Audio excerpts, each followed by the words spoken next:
भगवान शंकर से कहूंगा, ब्रह्मलोक से जब तुम गिरोगी तो तुम्हें बीच में ही रोक लेंगे। तो गंगा जी ने सोचा कि महादेव जी किस में रोक लेंगे मुझे, देखते हैं। तो गंगा जी ने जो ही ब्रह्मलोक से ऐसी विशाल धारा गंगा जी की, भगवान मान ने बड़ी नम्रता से कहा, प्रभु मेरे पुरखों का उद्धार कैसे हो, ये जो भस्म हो गए। तो उन्होंने कहा गंगा जल से होगा। यदि गंगा जी कृपा करें और भूतल पे आए और तुम्हारे पुरखों की राख उनमें, तो उनका परम कल्याण हो जाएगा। अंशुमान जी ने बड़ी घोर तपस्या की गंगा जी लाने के लिए, परंतु सफलता नहीं मिली। गंगा जी लाने के पहले ही मृत्यु आ गई और उनका शरीर छूट गया। अंशुमान के पुत्र दिलीप हुए। महाराजा दिलीप जी ने भी भारी तपस्या की गंगा जी को भूतल पर लाने के लिए, परंतु गंगा जी लाने में असफल रहे और उनकी भी मृत्यु हो गई। दिलीप के पुत्र हुए भगीरथ जी। उन्होंने भारी तपस्या बचपन से ही की गंगा जी को प्रसन्न करके भूतल पर लाने के लिए। वो 3 पीढ़ी लग गई, तब गंगा जी प्रसन्न हुई। गंगा जी ने प्रसन्न होकर के दर्शन दिया और कहा, मैं तुम्हें वर देने के लिए आई हूं, क्या तुम वरदान चाहते हो। भगीरथ जी ने बड़ी नम्रता से साष्टांग प्रणाम किया गंगा मैया को और प्रार्थना की कि आप मृत्यु लोक में पधारिए और हमारे पुरखों का कल्याण कीजिए। गंगा जी ने कहा कि जिस समय मैं स्वर्ग से पृथ्वी पर गिरूंगी तो कोपि धारिता वेगम पतंत्या में महीतले अन्यथा भूतलम भित्वा नृपयासे रसातलम। कोई चाहिए जो भूमंडल पर पृथ्वी लोक में बीच में मुझे रोक ले। अगर नहीं रोका तो मैं अपने वेग से रसातल को चली जाऊंगी, तुम्हारा प्रयास निष्फल। भूतल पर मुझे कोई रोकने वाला चाहिए। इसके अतिरिक्त दूसरी बात, भगीरथ, ये 2 समस्याएं हैं। भूतल पर कोई चाहिए जो मुझे रोक ले, नहीं तो मैं रसातल को चली जाऊंगी ब्रह्मलोक से सीधे। और दूसरी बात, पृथ्वी पे जाऊंगी तो पापी लोग मेरा स्पर्श करके निष्पाप हो जाएंगे, पर मैं पाप युक्त हो जाऊंगी, तो मैं पाप कहां धोऊंगी। इस विषय पर तुम विचार करो। भगीरथ जी ने कहा, पहले समस्या का तो समाधान मैं अभी किए देता हूं। माता तुम चिंता मत करो, जब पृथ्वी पर आप जाओगे तो पापी ही आपका स्पर्श नहीं करेंगे।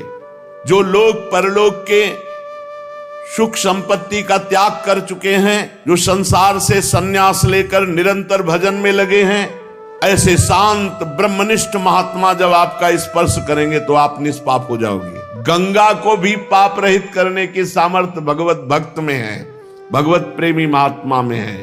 साधवो न्यासिना, जिन्होंने समस्त भोगों का त्याग कर दिया, ऐसे सन्यासी। शांता, जो हर द्वंद्व सहते हैं। ब्रह्मिष्ठा, जो ब्रह्मनिष्ठा वाले। लोक पावना, जो लोकों के पावन करने की सामर्थ्य रखते हैं। हरंत्यघम तेंग संगात, वो जब गंगा में गोता लगाएंगे तो गंगा निष्पाप हो जाएगी। ये बात कही भगीरथ जी ने। वो अपने अंग स्पर्श से, हे गंगा, तुम्हारे पापों को नष्ट कर देंगे, क्योंकि उनके हृदय में अगरूप अघासुर को मारने वाले भगवान श्री कृष्ण का निरंतर चिंतन होने के कारण भगवान वहां प्रकाशित हो जाते हैं। हृदय में भगवान कब प्रकाशित होते हैं? निरंतर चिंतन करने के कारण।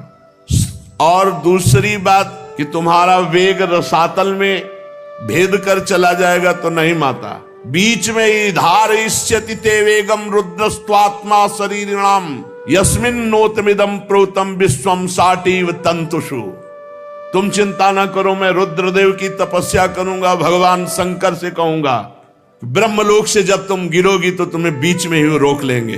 तो गंगा जी ने सोचा कि महादेव जी किस में रोक लेंगे मुझे, देखते हैं। तो गंगा जी ने जो ही ब्रह्मलोक से ऐसी विशाल धारा गंगा जी की, भगवान शंकर ने जटा खोल दी। जटा कटा संभ्रमम भ्रमण नीलम निर्झरी विलोलवी चिवल्लरी विराजमान मूर्धनी, और बांध लिया जटाओं। गंगा की धारा को जटाओं में लपेट लिया। भगीरथ ने कहा, महाराज नीचे कुछ बूंद तो गिरे, नहीं तो हमारे पुरखे तो वैसे ही रह गए। तब एक जटा खोली तो 3 गंगा के स्वरूप हुए। अलकनंदा, भागीरथी, मंदाकिनी। अलकनंदा स्वर्ग गंगा, पाताल गंगा मंदाकिनी, जो अनुसुईया जी के आश्रम में प्रकाशित हुई चित्रकूट में। और भागीरथी तो पावन, त्रिभुवन पावनी श्री गंगा जी भारत देश को पावन करते हुए, हिमालय से देश को पावन करते, आगे आगे भागीरथ जी चल रहे हैं और पीछे गंगा जी चल रहे हैं। कितना महान पावन भूमि है जहां गंगा जी विराजमान है। गंगा जी, इतनी आसक्ति गंगा जी से कहीं नहीं हुई ऐसी आसक्ति। यमुना जी का अवगाहन सेवन हुआ पर उतना नहीं हुआ जितना गंगा जी का हुआ। बचपन से गंगा जी ही पूरा जीवन थी। आहार भी गंगा जल का ही और विहार भी गंगा के तट का। पूरा गंगा शब्द से एकदम रोमांच होता है, जैसे अपनी सगी माँ की याद आ जाए और हृदय विकल हो जाए, ऐसे हो जाता है। गंगा जी की आसक्ति हृदय में इतनी कि वो बता नहीं सकती। जैसे अपनी माँ से आसक्ति होती है, ऐसे गंगा जी से आसक्ति थी और उन्होंने पालन पोषण माँ की तरह ही किया। हे देवी, तुम्हारे तीर पर केवल तुम्हारा जलपान करता हुआ, विषय तृष्णा से रहित होकर। किसी ने पूछा कि एकांतिक में कि आप भी तो मन वाले हैं, साधक जब साधना करते तो अपने लोग देखते मन भागता है, ये विषय वो विषय संसार, आपको नहीं सताया क्या? तो आपको सही बताएं, ऐसी रहनी और ऐसा स्थान की विषय चिंतन का कहीं संयोग ही नहीं था। ऐसे ऐसे सिद्ध महापुरुष ब्रह्मलीन, जिनको देखने के बाद हाहाकार मचता ब्रह्म तत्व में स्थित होने का, कहीं विषय संयोग का दर्शन गंगा किनारे कहां है? और कभी हरिद्वार की तरफ ऊपर नहीं चढ़े, जहां देखा कि भीड़ वहां नहीं गए, बस किनारा किनारा ही, प्रयाग तीर्थराज काशी विश्वनाथ घाटों में, फिर किनारा वापस, यही क्षेत्र ही था, यही क्षेत्र था। हम कहीं जीवन में नहीं गए, किसी भी तीर्थ में, किसी और धाम में नहीं गए। वृंदावन आना था इसलिए चित्रकूट से तो कई दिन चित्रकूट में रुके, नहीं तो कोई तीर्थ नहीं, बस गंगा किनारे जो पड़ते हैं, ब्रह्मावर्त, इलाहाबाद संगम, काशी विश्वनाथ, बस किनारा गंगा जी। गंगा ही हमारा जीवन थी। हे भगवती गंगा, तुम महादेव जी के मस्तक की लीलामयी माला हो। जो प्राणी नित्य तुम्हारे जल कण के अणुमात्र का भी स्पर्श करता है, वो कलि कलंक के भय को त्याग कर दिव्यता को प्राप्त होता है। कलयुग उसका कुछ नहीं बिगाड़ सकती, जो गंगा जल का पान करते हैं। एक बूंद ही चाहे रोज, गंगा जल है कौन? हमारे प्रभु का चरणामृत है, वामन भगवान का। ब्रह्मांड को फोड़ कर निकलने वाली महादेव जी की जटालता को उल्लसित करती हुई, स्वर्गलोक से गिरती हुई सुमेरु की गुफा और पर्वतमाला से झड़ती हुई पृथ्वी पर लौटती हुई पाप समूह की सेना को कड़ी फटकार देती हुई, समुद्र को भरती हुई देवपुरी की पवित्र नदी गंगा हमें पावन करे। श्री गंगा जी वरदान है, ब्रह्मद्रव है, मूर्तिमान भगवत स्वरूप है। हम भारतवासियों का कितना सौभाग्य जहां की नदी के रूप में ब्रह्मद्रव, बिल्कुल सच्ची कहते हैं, रोज नया उत्साह, नई एक अगन भगवत प्राप्ति की, तत्वबोध की। कभी ऐसा खान पान विश्राम संसार ये स्मरण की ही वृत्ति नहीं रही। गंगा जी की कृपा से ये स्मरण की ही वृत्ति नहीं थी। त्रिकाल गंगा स्नान, तीनों टाइम सर में डुबकी लगा के, ऐसे नहीं कि ऐसे हाथ पैर धो लिए, ऐसे तीनों बार गंगा जी का स्नान, चाहे सर्दी हो, चाहे गर्मी, चाहे बरसात। तो जब लगन लगती है तब फिर कुछ नहीं सुनाई देता। ये मन तभी आपको, आपके हृदय में अभी लगन नहीं लगी, भगवत प्राप्ति की लगन लग जाए तो ये विषय, अरे ब्रह्मादिक के भोग सब विषम लागत ताई, नारायण ब्रज चंद की लगन लगी ही जाए। ऐसे ही जो गांव के लोगों के 100 फेंक दिए जाते हैं, कुत्ते किनारे लाके ऐसे नोच रहे, वहीं बैठे हैं, वहां भोग सुहाई देगा, भोग चिंतन सुहाई देगा? वहां तो बस हाय हाय मचा। ये शरीर की दुर्दशा, यही हमारे शरीर की दुर्दशा होगी। फिर भगवत तत्व का अगर बोध नहीं हुआ तो मतलब क्या रह गया? वहां यही दृश्य, कहीं चिता में आग लग रही, कहीं कोई हाथ लिए कुत्ता भाग जा रहा है, कहीं कोई टांग घसीट रहा है, यही दृश्य थे। ये दृश्य आग का काम करते हैं वैराग्य के। इस क्या शरीर है? तो कई कई दिन भूखे रहने पर भी पीड़ा थोड़ी होती थी, हर समय ब्रह्माकार वृत्ति। कैसे कैसे जीवन का परम लक्ष्य प्राप्त होगा, रात दिन। तो ये जो प्राकृतिक कष्ट हैं, ये सुख का अनुभव कराते हैं। जैसे योद्धा को जब घाव होता है तो सुख होता है, कायर पुरुष भयभीत होता है, ऐसे जिसका लक्ष्य होता है भगवत प्राप्ति। और गंगा जी वैराग्य में ऐसा पेट्रोल का काम करती है। अगर थोड़ा भी वैराग्य है तो बढ़ा के वैराग्य को बिल्कुल अवधूत बना दे। गंगा जी की अपार महिमा, और यमुना जी की महिमा है कि वैराग्य से अनुराग में डुबा दे, प्रेम में डुबा दे। श्री भगीरथ जी त्रिभुवन पावनी गंगा जी को वहां लेकर के गए जहां उनके पितरों के शरीर राख बने हुए पड़े थे। आगे आगे वो वायु के वेग के समान रथ पर सवार होकर चल रहे, पीछे गंगा जी कलरव करती हुई दौड़ रही, कल कल करती हुई गंगा जी दौड़ रही। इस प्रकार गंगा सागर संगम पर पहुंचकर उन्होंने जले हुए पुत्रों को अपने जल से गंगा जी ने पावन किया। यद्यपि सगर के पुत्र ब्राह्मण के तिरस्कार से भस्म हुए थे, अपराध हुआ था, लेकिन ये गंगा जी की महिमा है कि ऐसे महत अपराधी को भी परम पद प्रदान किया अपने जल के स्पर्श मात्र से। केवल गंगा जल का जे ही उनके शरीर की राख से स्पर्श हुआ कि सब के सब परम पद के अधिकारी बन गए।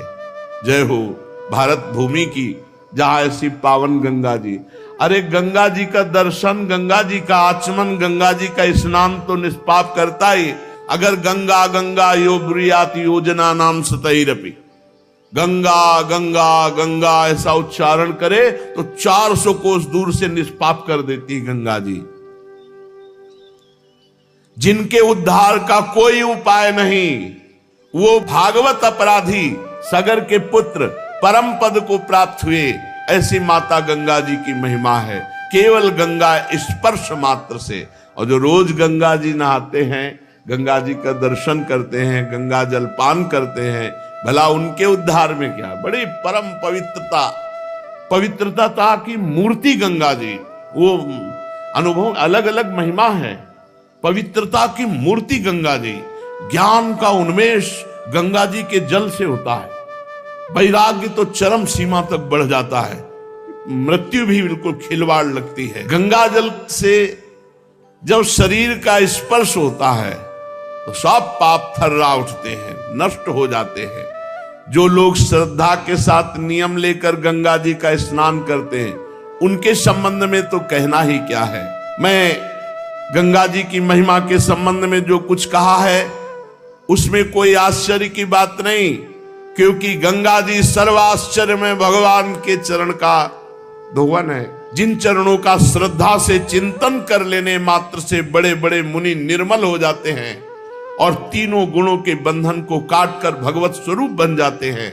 ये गंगा जी उन्हीं भगवान का चरणामृत है, चरण धोवन है। ये संसार के बंधन को काट दे, इसमें कौन सी बड़ी बात है। भगीरथ जी के पुत्र हुए श्रुत, श्रुत का नाभ, नाभ का सिंध द्वीप और सिंध द्वीप का अयुतायु, अयुतायु के पुत्र का नाम था ऋतुपर्ण। ये महाराज नल के मित्र थे। नल को पाशा फेंकने की विद्या ऋतुपर्ण ने ही बताई थी और बदले में अश्व विद्या सीखी थी। ये द्वित क्रीड़ा खेलने के कारण महाराज नल बड़ी समस्या में, बड़े संकट में पड़ गए। पीछे महाभारत में नल और दमयंती का पावन चरित्र सुनाया गया था। तो महाराज ये ऋतुपर्ण बहुत द्वित क्रीड़ा में प्रवीण थे। ऋतुपर्ण नल को पासा फेंकने की विद्या और नल ने अश्व विद्या, बहुत विचित्र इन विद्याओं की कलाएं थी। इतनी रफ्तार से रथ हाँक रहे थे कि ऋतुपर्ण का दुपट्टा गिर गया। तो उन्होंने कहा महाराज सारथी दुपट्टा गिर गया। बोले महाराज न जाने कितने योजन आप आगे आ चुके हो। बोले अभी तो गिरा। बोले महाराज अब तो और कितने आगे आ गए। नल को इतनी विद्या प्रवीण थी कि उन्होंने गणित लगा करके एक चलते हुए रथ से एक वृक्ष में, कि सिहोर का शायद वृक्ष था, किसका वृक्ष था, उसके पत्ते फल सब पूरा गणना बदल। राजा ने कहा नहीं रुको, रथ रोको, हम तुम्हारी अंदाज वाली बात नहीं मानते। बोले महाराज एक पत्ते में फर्क नहीं पड़ सकता। उन्होंने डाल काटी, उतने ही पत्ते उतने ही पुष्प। तब उन्होंने कहा तुम्हारी धन्य है विद्या, तुम कौन हो? तो उनका महाराज मैं हूं तो सारथी ही। बोले नहीं, ये विद्या केवल महाराज नल में पाई जाती है। तो ना आपका रूप है, क्योंकि वो रूप भी नहीं था, करकोटक सांप के काटने से अंतर ध्यान बड़ा रोचक प्रसंग महाराज नल दमयंती का आज भी आनी है कि अगर ऋतुपर्ण राजा और नल करकोटक सांप इनका स्मरण करे तो कलयुग का प्रभाव उसके ऊपर नहीं आएगा। ये कलयुग का ही प्रभाव था। महाराज नल की बुद्धि मारी गई और उन्होंने अपने सर्वस्व को दांव में लगा दिया और महारानी से भारी संकट में पड़े। नल से ज्यादा तो संकट महारानी को हुआ जब छोड़ करके महाराज नल चले। कितना कितना संघर्ष महापुरुषों को। तो ऋतुपर्ण अश्वविद्या सीखी महाराज नल से। ऋतुपर्ण का पुत्र हुआ सर्वकाम। राजा परीक्षित ने पूछा, भगवान हम जानना चाहते कि महात्मा सौदास को गुरु वशिष्ठ जी ने शाप देकर राक्षस क्यों बना दिया। यदि कोई गोपनीय बात ना हो तो गुरुजन अपने शिष्य को बता देते हैं, तो कृपा करके बताइए। श्री सुखदेव जी ने कहा, परीक्षित एक बार राजा सौदास शिकार खेलने गए और उन्होंने राक्षस को मार डाला, उसके भाई को छोड़ दिया। राक्षस ने राजा के इस काम को अन्याय माना और भाई की मृत्यु का बदला लेने के लिए जब उसने देखा कि आज वशिष्ठ जी राजा के यहां भोजन करने आ रहे हैं, तो रसोइये का अपहरण कर लिया, माया से रसोइये का रूप धारण कर लिया और अभक्ष पदार्थ मांस आदि भोजन में मिलाकर सुंदर भोजन बनाकर वशिष्ठ जी के सामने परोसा गया। तो वशिष्ठ जी भोजन को देख करके जो ध्यानस्थ हुए तो पूरी बात जान गए कि ये तो अपवित्र है। तो उन्होंने क्रोधित होकर राजा को शाप दिया कि तू निमंत्रण करा रहा है मुझे और मुझे अभक्ष पदार्थ परोसा रहा है, ये तेरा काम राक्षसी काम है, इसलिए जा तो राक्षस भाव को प्राप्त हो जा। इसमें महाराज का कोई दोष नहीं था। वो राक्षस रसोइया के रूप में गुप्त रूप से, पर दोष तो राजा का ही, निमंत्रण देने वाले का ही माना जाएगा। इसलिए वशिष्ठ जी ने शाप दे दिया। महाराज कलमसपाद मित्रशह सौदास नाम से पुकारे जाते थे कि जाओ तुम राक्षस भाव को प्राप्त हो जाओ। उन्होंने चरण पकड़ा और कहा, महाराज मेरी इसमें कोई गलती नहीं है। तब उन्होंने कहा, ठीक है 12 वर्ष तो राक्षस रहोगे ही, 12 वर्ष के बाद तुम पुनः अपने स्वरूप को प्राप्त हो जाओगे। तब उन्होंने कहा, महाराज बिल्कुल अपराध न होने पर 12 वर्ष के लिए राक्षस भाव दिया, मैं भी आपको शाप दे सकता हूं। तो उनकी पत्नी ने कहा, नहीं, ये आकाश, ये पृथ्वी, ये दिशाएं सब के सब भगवत स्वरूप है और गुरुदेव सब रूपों में है, गुरुदेव को दंड देना ये कहां की बात। तुम तो अभी राक्षस बन गए, साप तो 12 वर्ष का हो, तुम तो अभी राक्षस बन गए। उनकी पत्नी ने डांट लगाया। तो उन्होंने कहा, मैं जल को कहां छोड़ू। तो उनका अपने पैरों में छोड़ो, इसीलिए उनके पैर काले पड़ गए। तो कलमशपाद नाम से वो पुकारे गए। थोड़ी देर में वो राक्षस हो गए, राजा बिल्कुल राक्षस बन गए क्योंकि वशिष्ठ जी का शाप। अब राक्षस बने हुए जंगल में भूख प्यास से भटक रहे थे। वहां देखा एक ब्राह्मण 9 दंपत्ति मैथुन कर रहे, सहवास कर रहे। भूख लगी हुई थी, पकड़ लिया ब्राह्मण को। ब्राह्मण पत्नी ने कहा, अभी हमारे संतान का योग था और आप राजा हो, आप राक्षस नहीं हो, आप महारथी हो, आपको अधर्म नहीं करना चाहिए, मेरा पति दे दो क्योंकि मुझे संतान की कामना है। लेकिन सांप के वशीभूत उन्हें कुछ सुहाई नहीं दे रहा। खा डाला ब्राह्मण को, जैसे कोई मूरी गाजर खाए ऐसे खा डाला। ब्राह्मण तपस्याशील सद्गुण संपन्न था। राजा सांप के वशीभूत होकर उसे खा डाला। श्रेष्ठ ब्रह्म ऋषि पति का ये वध देख करके उसको और क्रोध आ गया और उसने कहा, मेरे को भी खा, क्योंकि मेरा पति जब ले लिया तो मेरा जीवन किस काम का। बहुत रोने लगी। महाराज ने कहा, मुझे कुछ सुहाई नहीं दे रहा, मेरे अंदर राक्षस भाव जागृत हो चुका है, मैं तुम्हें भी खा जाऊंगा, पर अभी मेरी भूख नहीं लगी, मैं कोई दया करके नहीं छोड़ रहा हूं, मेरी बुद्धि काम नहीं कर रही, वशिष्ठ जी के शाप से मैं राक्षस हो चुका हूं। ब्राह्मणी ने क्रोध करके राजा को शाप दे दिया, अरे पापी, मैं जब काम से पीड़ित थी ऐसी अवस्था में मेरे पति को खा गया, इसलिए जब तू स्त्री सहवास करना चाहेगा तो तेरी मृत्यु हो जाएगी, ये मैं शाप देती हूं। वो ऐसे बेचारे सांप पे परेशान थे और सांप ऊपर। चलो कलयुग में सांप ही नहीं है, बहुत बचत है। 12 वर्ष बीतने के बाद जब तू सांप से मुक्त होगा और अपनी पत्नी के पास जाएगा, उस समय मेरा सांप काम करेगा। अब तो वैसे राक्षस भाव को प्राप्त हुए। अब राक्षस भाव में साप मिल गया कि गृहस्थी लायक नहीं रह गए। उन्होंने इतना दिमाग काम कर रहा था, ये शाप याद रखा और जीवन में कभी गृहस्थ सुख नहीं भोगा महाराज कलमशपाद, इसलिए वो संतानहीन हो गए। 12 वर्ष के बाद वशिष्ठ जी ने संतान प्रदान की। 7 वर्ष तक गर्भ धारण किया, परंतु बच्चे नहीं हो रहा था। वशिष्ठ जी की कृपा से गर्भाधान तो हुआ, पर 7 वर्ष तक बालक नहीं हुआ। तो वशिष्ठ जी ने एक पत्थर उठाया और पेट पर आघात किया। पत्थर को शास्त्रीय भाषा में अस्म कहते हैं। अस्म से चोट करने के कारण वो बालक प्रकट हुआ तो अस्मक कहलाया। ये बहुत चक्रवर्ती सम्राट हुए अस्मक जी। जब परशुराम जी पृथ्वी को क्षत्रियहीन कर रहे थे तब अस्मक जी को ही छुपा लिया गया था। इन्हीं को नारी कवच कहते हैं। इन्हीं से फिर आगे चलकर क्षत्रिय वंश का विस्तार हुआ। मूलक के पुत्र हुए दशरथ, दशरथ के एडविड, एडविड के राजा विश्वसा, विश्वसा के खडवांग हुए। महाराज खडवांग ऐसे महावीर थे, इन्हें कोई जीत नहीं सकता था। देवताओं की प्रार्थना से दैत्यों का वध किया महाराज खडवांग ने। और जब देवता बहुत प्रसन्न हुए तो पूछा आपको जो वरदान चाहिए मांग लो। तो खडवांग ने कहा मेरी आयु कितनी बची है? तो उनका 2 घड़ी 48 मिनट। अरे मेरा जीवन केवल राजकाज में और युद्ध में इतने में जाता रहा। तत्काल अपने मन और इंद्रियों को अधीन किया और 48 मिनट में परम पद प्राप्त किया। खडवांग जी ने 2 घड़ी में, जीवन में जब पता चला कि आयु रह गई इतनी, 2 घड़ी 48 मिनट, तो मन और बुद्धि को खींचकर भगवान में लगाया। महावीर तो थे ही वो, और भगवान में स्थित होकर अपने शरीर को त्यागा। 2 घड़ी में परम पद प्राप्त किया। धन्य है उनका जीवन जिन्होंने अपने को भगवान में समर्पित किया है। तीनों लोकों के स्वामी भगवान मुझ पर प्रसन्न है जो मुझे पता चल गया, खडवांग जी सोच रहे। और भोगों की लालसा का त्याग करके जीवन दाता श्री हरि में ऐसे भाव में मगन हुए कि 48 मिनट में परम पद प्राप्त किया। परीक्षित, खडवांग जैसा कोई महावीर चक्रवर्ती सम्राट और 48 मिनट में भगवत प्राप्ति, 48 मिनट में भगवत प्राप्ति। इसलिए उनको तो पता था कि 2 घड़ी बाद मर जाएंगे, अपने को 2 घड़ी का भी पता नहीं। इसलिए हर समय राधा राधा राधा।